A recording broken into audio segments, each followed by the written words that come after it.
What's up, guys? It's Manny here. I'm here to talk about why we should be taking apart our own devices instead of taking it to the Apple Store for them to destroy us with their prices or just tossing our phones altogether. Now, e-waste is a big problem in America. 20 million to 50 million metric tons of electronic devices are thrown away every year worldwide. Now, we can all help reduce this amount by fixing our own phones. I'll be showing you guys how to take apart an iPhone 6s Plus.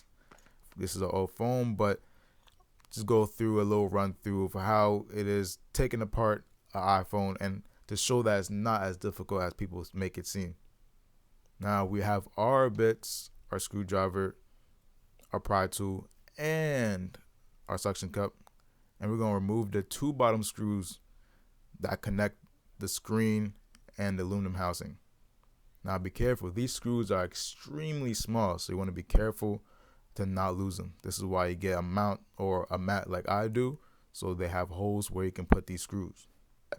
We want to take our suction cup tool and pry a small hole for us to actually put our pry tool, so we can go ahead and pry and unclip the clips that hold the screen and the aluminum housing together. Now we're going to remove the two screws that are actually hiding the battery connector, and we want to unplug that battery connector. Now, of course, these screws are really small, so like I said, be careful to not lose these screws. We want to unmount the battery connector by using a pry tool to pry it open or pry it off. And then we want to go ahead and make sure that we take off the 5 screws holding in the screen connectors. Now, like I said, you want to be careful to not lose these screws. We're going to go ahead and take off that metal piece that covers the connectors. And we're going to pry each of these connectors off like we did with the battery connector. Once those are released, the screen is free.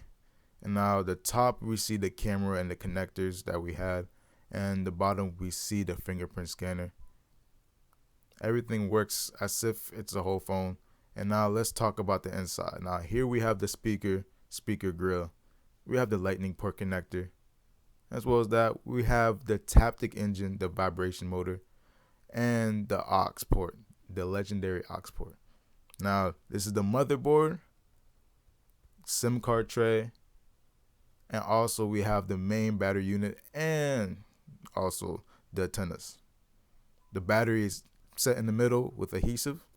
The whole bottom circuitry is connected by another ribbon cable beside the battery. From the inside, you can even see where the camera and the LEDs are. Now, we're going to go ahead and disassemble the screen. We're going to take off the fingerprint mount, the aluminum mount that holds the fingerprint sensor in. We're going to disconnect the fingerprint sensor and pry it off since it's adhered to the screen with adhesive. Take your time. You don't want to mess this up. The fingerprint sensor is locked to your phone, so if you do damage the ribbon connector, you won't be able to use Touch ID even with the replacement one. Now, you can check it out. It's really small. It's wild how they were able to put that all together in this small packaging. Now, we're going to go ahead and we're going to take off the 7 screws all around the screen that actually keep the screen held to the glass. Now, we're going to pry that off, and we're going to go ahead and set that to the side. Now at the top, you can see the camera and their sensors with the ribbon cable. And at the bottom, you can see the connector for the fingerprint sensor. Now there's 3 main reasons why people usually go ahead and get a new phone and toss away their old one. 1, they want to get that new iPhone 11 Pro Max, you feel me? 2, they want to go ahead, actually don't want to go ahead and do nothing. They're just lazy, they don't know what to do. And 3, they think it's too expensive. Now, all these 3 things can be fixed with repairing your own phone. You want that new iPhone 11 Pro Max?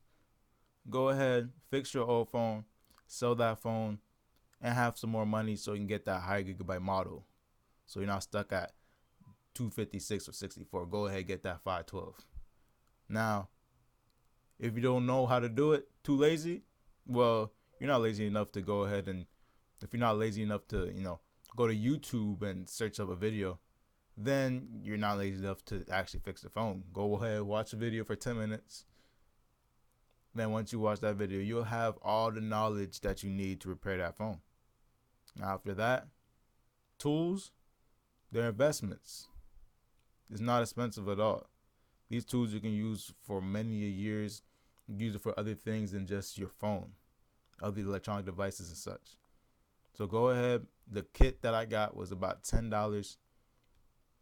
And if you have an iPhone 6s or higher, you're probably gonna have to heat the display just so you can actually pry it open, because there is some strong adhesive.